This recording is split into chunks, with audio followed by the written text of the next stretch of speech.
नमस्कार, मैं हूं आपके साथ आस्था कौशिक। शाम के 7 बज चुके हैं। हम हाजिर हैं एबीपी गंगा के खास कार्यक्रम सत्ते पे सत्ता लेकर। इस शो में हमेशा की तरह उत्तर प्रदेश और उत्तराखंड की वो 7 कहानियां जो शायद जिनका सीधा सरोकार आपसे है। और सत्ते पे सत्ता में पहली कहानी जो हम आपको दिखाने जा रहे हैं मेरठ के 2 उभरते खिलाड़ियों की है, जो कोरोना संकट की वजह से मैदान से दूर सड़क पर सब्जी बेचने को मजबूर हो गए। देखिए, मेरठ से एबीपी गंगा संवाददाता बलराम पांडे की रिपोर्ट।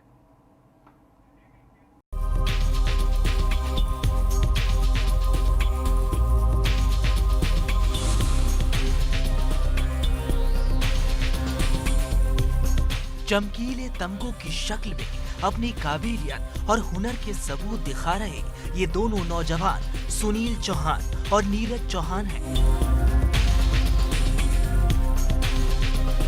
और ये दोनों सगे भाई नेशनल लेवल के खिलाड़ी हैं। लेकिन ये दोनों उभरते खिलाड़ी अपना अपना खेल छोड़कर इन दिनों सड़कों पर सब्जी बेचने को मजबूर हैं।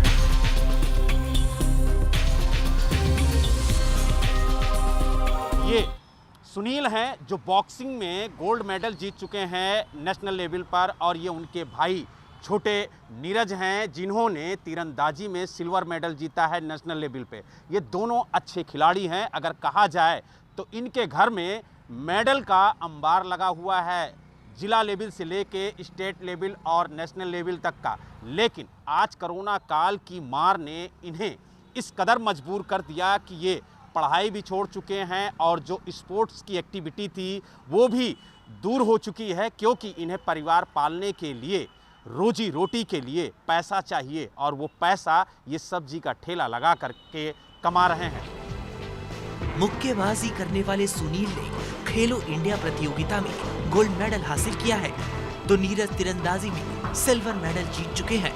सुनील और नीरज के पिता मेरठ के कैलाश प्रकाश स्टेडियम में खिलाड़ियों के लिए खाना बनाते थे। लेकिन कोरोना की वजह से जब पिता को नौकरी से हटा दिया गया और जब परिवार के सामने रोजी रोटी तक का संकट खड़ा हुआ, तो इन दोनों भाइयों ने परिवार के लिए सब्जी बेचना शुरू कर दिया। सर, मेरे पापा की जो जॉब थी सर, प्राइवेट जॉब है, तो सर वो बंद हो गई है, तो उसके वजह से कोई तनख्वाह उनका कुछ नहीं आ रही है, तो इस वजह से हमें सब्जी का ठेला लगाना पड़ा। मैं एक अच्छा खिलाड़ी हूँ और मेरे पढ़ाई वढ़ाई भी अच्छी है। अब खेल वेल में बहुत ऊपर तक गया हूँ सर, पर अब कोरोना की वजह से जो सब्जी का ठेला लगाना पड़ रहा है। मैं तीरंदाजी खेलता हूँ। मैं सीनियर नेशनल में मेरा सिल्वर ब्रॉन्ज मेडल है, जूनियर नेशनल में सिल्वर मेडल है और स्कूल नेशनल में मेरा सिल्वर मेडल है। और पढ़ाई के साथ साथ ये सब भी देखना पड़ता है। आज इस परिवार की हालत ये है कि सुनील और नीरज को इनकी जरूरत के मुताबिक पूरा भोजन भी नहीं मिल पा रहा है। फिर भी दोनों भाई मैदान और खेल से दूर अपने पिता के साथ संघर्ष कर रहे हैं, इस उम्मीद के साथ कि सरकार इस संकट से निकालने में उनकी मदद करेगी, ताकि सुनील और नीरज दोबारा मैदान पर वापसी करें और अपनी प्रतिभा से देश का नाम रोशन कर सके।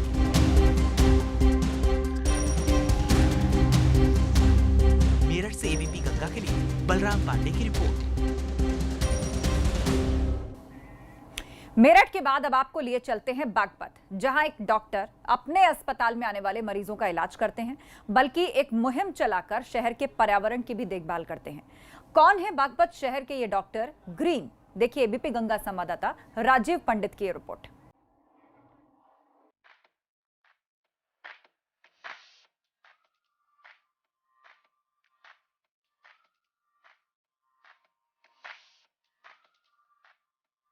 पेशे से ये डॉक्टर हैं। नाम डॉक्टर दिनेश बंसल।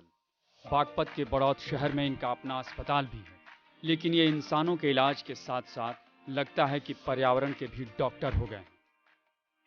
इन्हें पेड़ पौधों से इस कदर लगाव है कि अस्पताल में इलाज के दौरान मरीज और उनके तीमारदार को मुफ्त में एक पौधा भेंट करते हैं। साथ ही ये सलाह भी देते हैं कि पौधे के पेड़ होने तक उसकी देखभाल करनी होगी। अभी तक ये 1 लाख पौधे भेंट कर चुके हैं। डॉक्टर दिनेश बंसल ने अपनी हरित प्राण के नाम से एक टीम भी बना रखी है, जो स्कूल, पार्क, रेलवे स्टेशन और सार्वजनिक जगहों पर लगे उन पौधों की भी देखभाल करते हैं जिनकी देखभाल कोई नहीं करता। हम पिछले 5 साल से इस क्षेत्र में काम कर रहे हैं और अभी तक पूरे 5 साल में 1 लाख से ऊपर पौधे हम भेंट कर चुके हैं और आपको जानकर अच्छा लगेगा कि करीब 70% पौधे हमारे अच्छे से चल रहे हैं और वो वृक्ष बनने की ओर अग्रसर हैं। डॉक्टर दिनेश बंसल के मुताबिक पूरे प्रदेश में करीब 1500 किलोमीटर वन क्षेत्र घटा है। शायद यहीं से उनके मन में पौधों के प्रति प्यार जगा। डॉक्टर दिनेश बंसल ने हरित एम्बुलेंस बनवाया है जो अत्याधुनिक और सभी सुविधाओं से लैस है। इसके अंदर जैविक खाद, पानी और कटर की भी व्यवस्था है।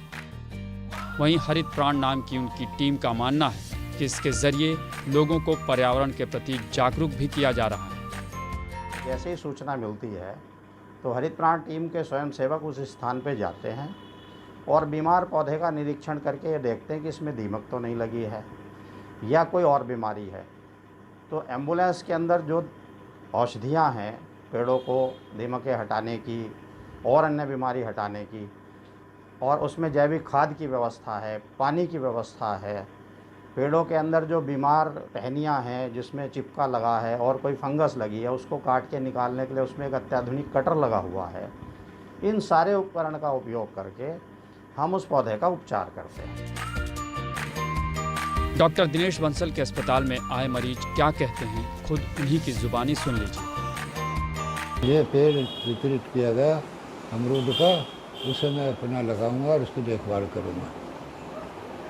ये कैसा अभियान डॉक्टर साहब की पहल? ये अभियान वातावरण के लिए और सबके लिए शुभ है। डॉक्टर दिनेश बंसल का पर्यावरण और पौधे के प्रति प्रेम और समर्पण को देखकर हम तो यही कहेंगे कि बस इसी तरह अपने मिशन में लगे रहिए और लोगों से भी पौधे लगवाते रहिए। पर्यावरण सुरक्षित तो प्राण सुरक्षित। Bureau report, ABP Ganga.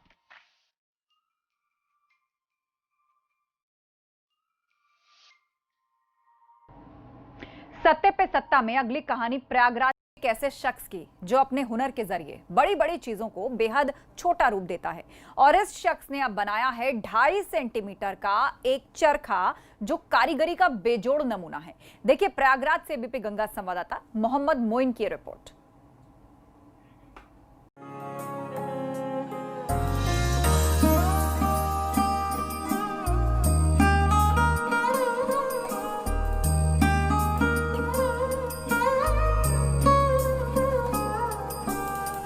हथेली पर रखकर जिस चरखे से सूत काटा जा रहा है वो दुनिया का सबसे छोटा चरखा है, जिसे प्रयागराज के कलाकार विमल किशोर ने अपनी कड़ी मेहनत से तैयार किया है।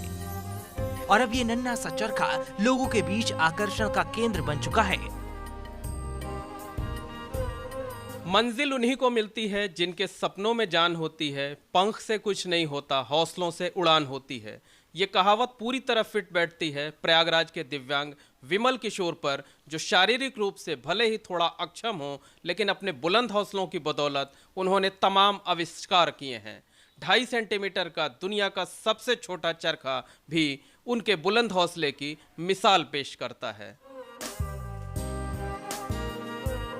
बचपन से ही दिव्यांग विमल किशोर ने इस चरखे को कई हफ्तों की मेहनत से तैयार किया है और 2.5 सेंटीमीटर का ये चरखा देखने कई लोग विमल के घर आते हैं। लेकिन ये सिर्फ शो पीस नहीं, बल्कि इससे किसी आम चरखे की तरह ही सूत की कताई भी की जा सकती है, जिसे उन्होंने राष्ट्रपिता महात्मा गांधी को समर्पित किया है। और इस चरखे को लिम्का बुक ऑफ रिकॉर्ड में भी जगह मिल चुकी है।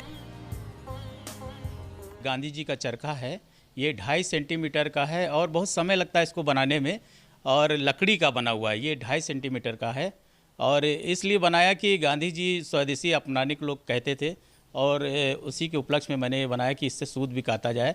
तो ये वर्किंग पे पूरा है। ये काम करता है, ये पूरा काम करता है, सूत काटता है। आप इससे सूत काट भी सकते हैं। विमल ने ये चरखा बनाने से पहले भी बहुत से दूसरे सामानों की छोटी आकृतियां तैयार की हैं, जिससे दुनिया की सबसे छोटी वर्ल्ड कप क्रिकेट ट्रॉफी, दुनिया का सबसे छोटा लकड़ी का बल्ला, कई राजनेताओं की नाखून के बराबर की लकड़ी की मूर्ति और ये सबसे छोटा 5 सेंटीमीटर का हेलीकॉप्टर भी शामिल है, जो उड़ान भी भर सकता है। और उनकी कलाकारी की मुरीदों पर पूर्व राष्ट्रपति डॉक्टर अब्दुल कलाम और सुपरस्टार अमिताभ बच्चन तक शामिल है। प्रयागराज से एबीपी गंगा के लिए मोहम्मद मोइन की रिपोर्ट।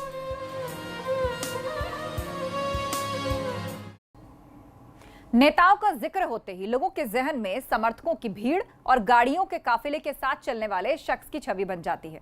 लेकिन कई जनप्रतिनिधि ऐसे भी हैं जो विधायक और सांसद होने के बावजूद बेहद सादगी से रहते हैं। ऐसे ही एक शख्स हैं बाराबंकी से विधायक बैजनाथ रावत, जो लंबे राजनीतिक करियर के बावजूद आज भी अपनी सादगी के लिए पहचाने जाते हैं।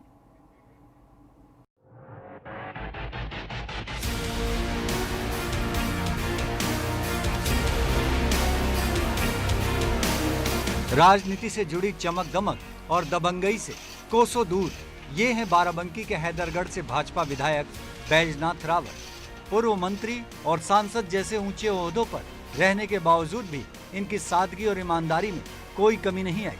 सरकारी अध्यापक के रूप में बच्चों को शिक्षा देने के बाद वो राजनीति में आकर लोगों की सेवा में जुट गए। बैजनाथ रावत हैदरगढ़ विधानसभा क्षेत्र के भुलभुलिया गाँव के ही मूल निवासी हैं, जिन्होंने सपा से 2 बार के विधायक रहे राम मगन रावत को भारी मतों से हराकर जीत हासिल की। आज पूरा बाराबंकी इनकी सादगी का कायल है। कैसे हैं विधायक जी आपके यहाँ? जी विधायक जी हमारे बहुत बढ़िया हैं। रात बिरात जो मिलने आते हैं तो दरवाज़ा खोल के लोग विधायक की बात करते हैं। लेटे हों चाहे सो गए हों तब भी कोई भी आया तो उसका मान सम्मान किया गया और बात करते हैं बराबर। जौन आवत है नहीं मान लियो काम सबके करत हैं और अपन जो फुर्सत पाओ तो काम धंधा फल फल हरी लाग रहा है। ठीक है। अच्छा। इलाके के लोगों ने बैजनाथ रावत को सफलता की सीढ़ियां तो चढ़ते देखा है, लेकिन बैजनाथ रावत के कदम हमेशा जमीन पर ही रहे हैं।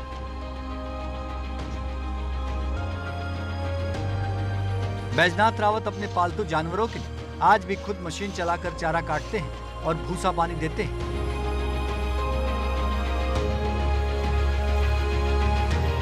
वो खेतों में अनाज पैदा करने के साथ साथ जैविक खाद का इस्तेमाल कर अपने और अपने परिवार के लिए खुद सब्जियां भी उगाते हैं। साथ ही दरवाजे पर आने वाले फरियादियों की फरियाद भी सुनते हैं। नहीं, मोदी जी ने भी आत्मनिर्भर भारत की बात कही है और हम भी आत्मनिर्भरता की बात करते हैं। जो काम हम कर सकते हैं वो काम क्यों ना करें। हम पद पर हैं इसलिए हम अपने काम छोड़ देंगे। हम सभी को ये संदेश देना चाहते हैं कि जिस पद पर हो अपने कर्तव्य का निर्वहन ईमानदारी से करिए, लेकिन जो शेष समय बचे वो अपने परिवार को दीजिए। अपने जो भी हमारा व्यापार है उस पर हमको ध्यान देना चाहिए। आत्मनिर्भरता हमेशा रहेगी। पद आते जाएंगे जाते जाएंगे, लेकिन हमारा परिवार हमारे ये जो पारिवारिक स्थिति है ये ज्यों की त्यों रहने वाली है और हमको अपने पूरे व्यवसाय को नहीं छोड़ना है।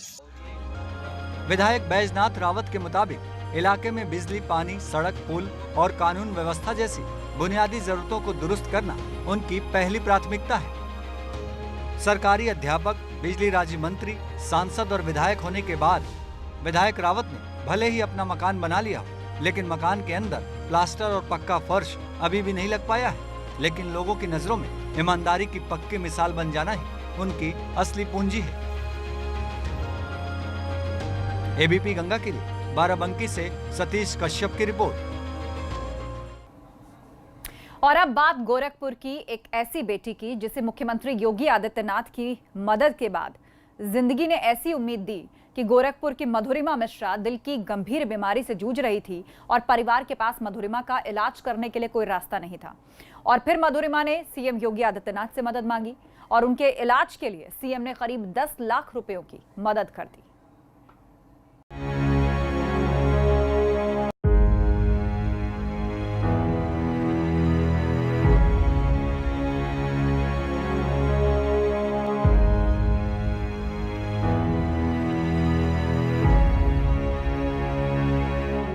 गोरखपुर में रहने वाला कल तक मायूस इस परिवार में फिर से लौटी खुशियां इनके चेहरों पर छाई मुस्कुराहट से समझी जा सकती हैं। और क्यों नहीं, एक मदद ने इनकी नाउमीदी में उम्मीद की एक नई किरण जो जगा दी है। ये 23 साल की मधुलिका है, 2 भाइयों के बीच इकलौती बहन, सबकी दुलारी और पिता की लाडली भी। मधुलिका जब 13 साल की थी तभी उनकी मां गुजर गई, लेकिन बचपन से ही मधुलिका पढ़ने और टीचर बनने का सपना सजोए थी। लेकिन इन सपनों को जैसे किसी की नजर लग गई। कुछ दिनों से इनके सीने में दर्द हो रहा था। जब डॉक्टर को दिखाया गया तो उसने बताया कि मधुलिका के दिल के दोनों वॉल्व खराब हो चुके हैं और इसके ऑपरेशन का खर्च 9,90,000 रुपए आएगा। इतना सुनना था कि पूरे परिवार पर जैसे वज्रपात हो गया हो। क्या दिक्कत थी आपको? सीने में दर्द होता था, सांस लेने में प्रॉब्लम कुछ दिनों से। अच्छा, कहाँ इलाज चल रहा था? अभी तो गोरखपुर में ही चल रहा था। हाँ। उसके बाद हम लोग मेदांता गए, वहाँ सर्जरी के लिए बोले हैं। तस्वीरों में दिख रहे इस जर्जर घर को देखकर कोई भी सहज अंदाजा लगा सकता है कि इस परिवार की आर्थिक हालत इतनी भी अच्छी नहीं वो मधुलिका के इतने महंगे इलाज का खर्च उठा सके।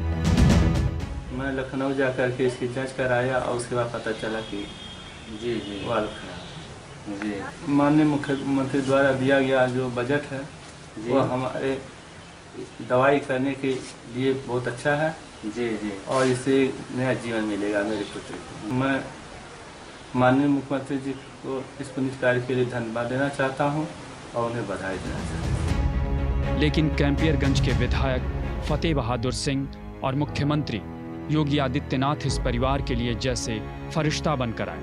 दरअसल विधायक जी की ओर से लिखे गए पत्र में मधुलिका के इलाज के लिए मुख्यमंत्री योगी आदित्यनाथ ने 9,90,000 रुपए का खर्च मुख्यमंत्री राहत कोष से मुहैया कराने का निर्देश दिया। उनका वेदांता का एस्टीमेट मंगाया और 2 दिन पहले माननीय मुख्यमंत्री जी से मिलकर के उनको संज्ञान में था मुख्यमंत्री जी के, उन्होंने मुझसे कहा कि आप इसकी जानकारी हमें है, आप तत्काल एस्टीमेट मंगा लीजिए। एस्टीमेट ले गए हम लोग, तत्काल उन्होंने 9,90,000 स्वीकृत करके और मेदांता हॉस्पिटल को शासनादेश जारी करके भेज दिया। 24 अगस्त को मधुलिका का ऑपरेशन होगा और उम्मीद ही नहीं पूरा भरोसा है कि उसे एक नया जीवन मिलेगा और उसने जो सपना देखा है वो भी पूरा होगा। लेकिन इसके लिए पूरा परिवार कैंपियरगंज विधायक और मुख्यमंत्री योगी आदित्यनाथ की ओर से की गई बड़ी मदद के लिए शुक्रिया अदा करते नहीं थक रहा है। Bureau report, ABP Ganga.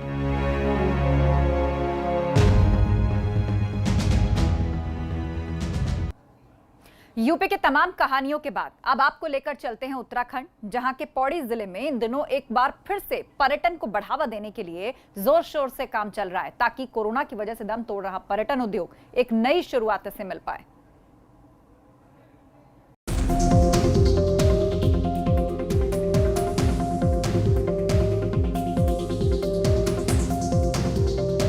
कुदरत के शानदार नजारों और पहाड़ों की ये शानदार तस्वीरें उत्तराखंड के पौड़ी जिले की हैं, जो एक बार फिर से उत्तराखंड के पर्यटन उद्योग की अहम पहचान बनता जा रहा है। ये पौड़ी शहर के बीचों बीच मौजूद मशहूर कंडोलिया पार्क है, जिसे जिला योजना के तहत 2.5 करोड़ रुपयों की लागत से नई शक्ल दी जा रही है और पूरे पार्क को हर उम्र के पर्यटकों के लिहाज से बिल्कुल नए अंदाज में तैयार किया जा रहा है। कंडोलिया पार्क की विशेषता ये है कि उसको एस्थेटिकली हम लोग डेवलप कर रहे हैं और हर आयु वर्ग के लिए इसको डेवलप कर रहे हैं। यहाँ पर बच्चे से लेकर बुजुर्ग तक यहाँ पे अपना शाम का समय जो है आराम से काट सकते हैं। पौड़ी के कंडोलिया पार्क को जिला प्रशासन की तरफ से पहाड़ी शैली में रिनोवेट किया जा रहा है, जिसमें सैलानियों के ठहरने के लिए होटल भी बनाया जाएगा। साथ ही पार्क में मनोरंजन के लिए शाम के वक्त म्यूजिकल प्रोग्राम भी होंगे।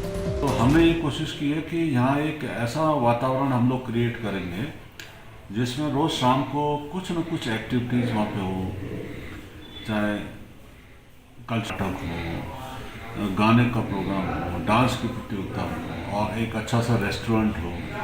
एक्सरसाइज करने के लिए आपके पास अलग से जगह है, ओपन जिम है आपके पास। कंडोलिया पार्क के अलावा पौड़ी के एक और अहम टूरिस्ट स्पॉट सतपुली को भी नई रंगत दी जा रही है। दरअसल सतपुली एडवेंचर स्पोर्ट्स के लिहाज से बेहतरीन जगह है, इसलिए यहाँ पर्यटकों के लिए राफ्टिंग, कयाकिंग और केनाइंग के अलावा स्थानीय नौजवानों को पैराग्लाइडिंग का प्रशिक्षण भी दिया जा रहा है, ताकि पर्यटन के अलावा रोजगार के अवसर भी पैदा हो सके। सतपुली एरिया में होम स्टे बन रहा है और होम स्टे के साथ एक एक्टिविटी बन जाएगी, क्योंकि लंच टाउन में हमारे पास पर्यटक आते हैं और वहाँ के पर्यटकों के लिए एक एक्टिविटी बढ़ जाएगी। वाटर स्पोर्ट्स का है, एंगलिंग का है, पैराग्लाइडिंग का है, पैरा मोटर का है, इस तरीके से और छोटे छोटे ट्रैकिंग्स हैं, तो उसका भी हम लोग अभी आगे देख रहे हैं कि उसके संबंध। पर्यटन उत्तराखंड की अर्थव्यवस्था की रीढ़ माना जाता है, लेकिन कोरोना की वजह से बीते कुछ महीनों में इस उद्योग को बड़ा नुकसान हुआ है। ऐसे में पौड़ी में नए सिरे से पर्यटन को विकसित करने की जरूरत महसूस की जा रही थी, और अब सब कुछ ठीक रहा तो जल्द ही पौड़ी को पर्यटन में उसकी खोई पहचान वापस मिल सकती है। पौड़ी से एबीपी गंगा के लिए आलोक रावत की रिपोर्ट। आ गया 32 आयुर्वेदिक तत्व